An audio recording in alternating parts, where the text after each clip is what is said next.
Alright, hello everybody, welcome to the Eternal Card Breakdown. My name is Pojo, and today we are looking at Tamarys the Geomancer, the new promo hero for the month of September. Tamarys is available right now, so for the next week or so, if you play a game and you win a game, then you will get a free copy of her, up until you have all 4 copies. Tamarys has some cool lore stuff going on. I actually really like a lot of what's happened with her. She's the character that we have seen from the blue card resurface previously, and is apparently involved in resurfacing the sunken tower that Caleb's clones were all housed in. So that's something cool about her, and she also does like a little bit of work with the Genève and tells us a little bit about the Genève shaman. So check out her lore stuff, it's pretty cool. Let's talk about the card itself. The card is a 5-cost 4/4 Flying Overwhelm with the ability your spells cost 1 less. As far as cards go, I would say this is a workhorse. Like, there is a lot of different things that Tamarys is doing that are all really pretty good. Like, a 4/4 Flying Overwhelm 4/5 is not that bad a stat line. Overall, like, that gets you a decently sized flyer. It's pretty good at pushing across for lethal. It is something that, like, actually has to be dealt with, and it spars with other flyers in a really, really good way. Like, that Overwhelm on flying matters more when you're playing with a card that with that much health. Like, it is just something that is going to trade pretty favorably with anything in the air, like big Huru flyers, something that Skycrag has traditionally had some problems with, I would say. So the other thing on this card, of course, is that your spells cost 1 less. I think this is one of the only cards with any text of this sort. I think this is actually the first time that we have had something that has the permanent your spells cost 1 less effect.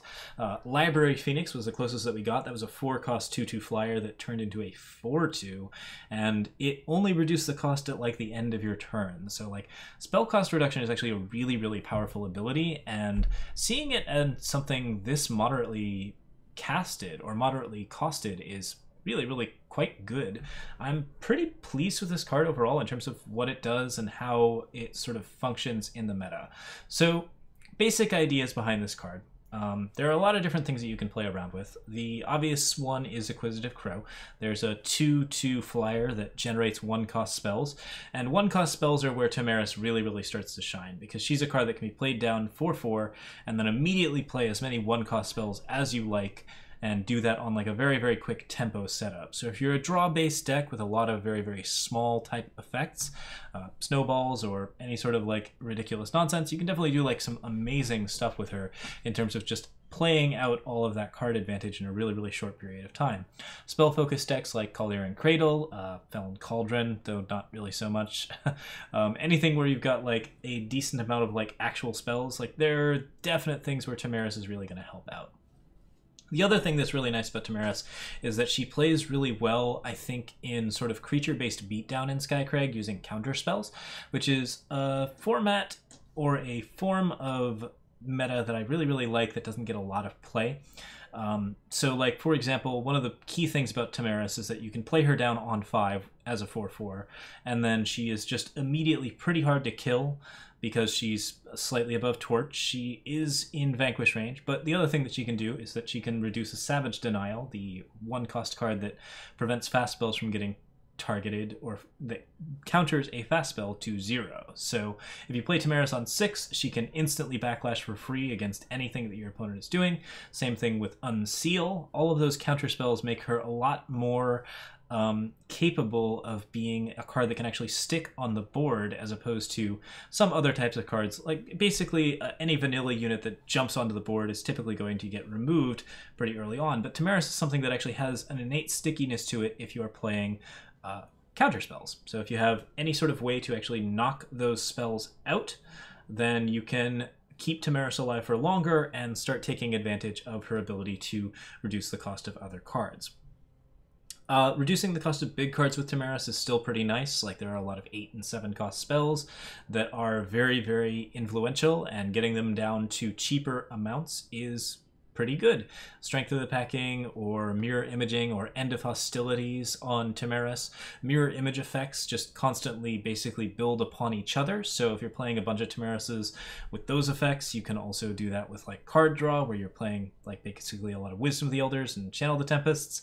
Like, there's a lot of different options here. The main thing about her is that she's not like inherently going to provide a huge amount of strength to your deck. You have to have some amount of spells in the deck, and you also have to have a decent creature base to sort of make sure that Tamarys is a card that you can play, because since she requires you to sort of like play around this play around removal somewhat, you want to have other targets for removal so that Tamarys isn't just instantly killed the turn that she comes out. I actually think that she's better in decks with a balance of creatures and spells than in just the sheer spell-based decks, because that spell cost reduction ability is useful enough if you're playing a decent amount of card draw. So like I see this in sort of like a Skycrag midrange list, or in a spells matter just Skycrag spells list where you're doing like a lot of sort of big scary things and playing with like sort of the big blue cards, maybe like the big Elysian cards, and then you're playing a bunch of counter spells, and Tamarys in those kinds of situations. She can also play in like Elysian / fire decks with Predator's Instinct or any of those like 1-cost spells that are super useful. She makes cards like Protect and Safe Return cost 1 again, which is always nice. Like there's a lot of 2-cost spells that protect your own units, and Tamarys allows you to get like much stickier units at a much earlier time, which I think is pretty interesting. Overall weaknesses of this card are that it's basically eminently fair. Like as a 5-cost 4/4, it does not have a lot of stats for its ability, so it is not going to push and just like completely outweigh your opponent with just its stats alone. Like most of the time this card is going to be good at sparring, but not so good that it just completely takes over a game on its own. You have to have some amount of spells with Tamarys to get the benefits, and while that cost reduction really helps with those spells, having both Tamarys and those spells in the late game at the same time can be a little bit tricky to assemble, which means that like in terms of just overall reliability, this card is sort of middle of the road. And really that's sort of my impression of her in general. Like she does a lot of good things, and she can be very powerful, but nothing about her seems completely overpowered or broken. There is the potential for Tamarys to find like really interesting infinite combos, and indeed the spell cost reduction ability can lead to some really interesting cantripping abilities and some really cool like interactions of that sort, but Eternal doesn't have a lot of those at the moment. So this is a card that has the potential to break in the future, and even the potential to be broken right now, but most of what she's actually going to be played in are decks that actually just use her very fairly. I think you play her down, you feel really happy that you have something that's big, and then you use counter spells, you use small amount of spells, you use cards like Inquisitive Crow, and you just sort of get the value, like because this card is just good enough to be hard to decide whether or not it should be removed, and if it is removed, then that's some bigger thing up at the top that you get to play instead. So yeah, like I think this card is just like really, really solid. It's a very, very good card, and I'm looking forward to seeing it in a bunch of Skycrag decks, because I think this card kind of does that sort of late game Skycrag that a lot of Skycrag decks are looking for.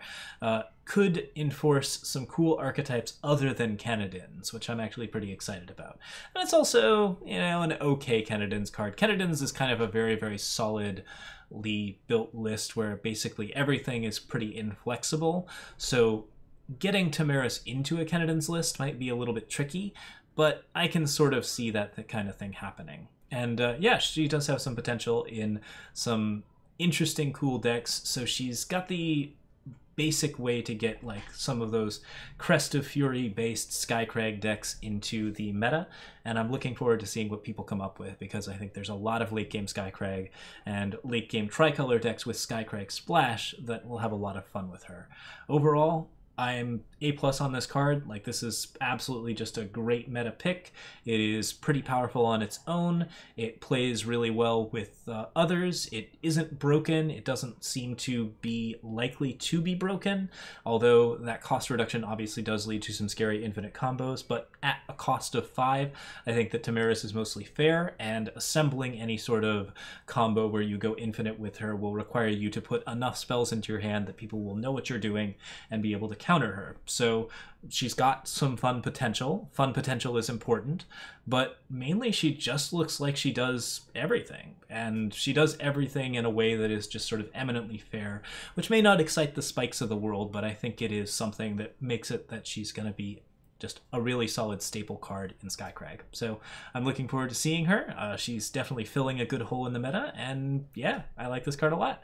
That's it for me. So thank you guys so much for watching, and we will be back with more Eternal Brews and other things very, very soon. See you guys later. Cheers.